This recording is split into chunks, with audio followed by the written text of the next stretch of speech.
Doshqozon milliy taomlar markazi navoiyliklar uchun o'z ish faoliyatini boshladi. Milliy taomlarni sog'inganlar bormi? Unda Doshqozonga marhamat.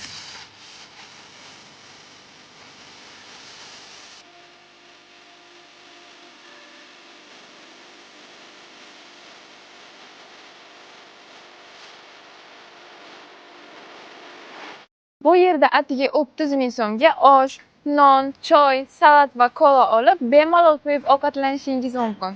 Nafaqat osh, uyg'urcha lag'mon, g'ijduvon shashlik, qaynatma sho'rva, do'mboq jo'ja kabi taomlarni ham mazasini ko'rishingiz mumkin.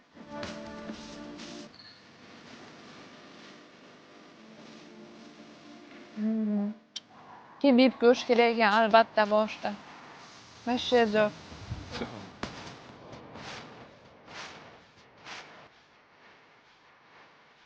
Milliy taomlarimizning haqiqiy mazasi uchun Doshqozonga keling. Manzil shahar hokimiyatidan kelaverishda Gemeziga bormasi chap qo'lda joylashgan.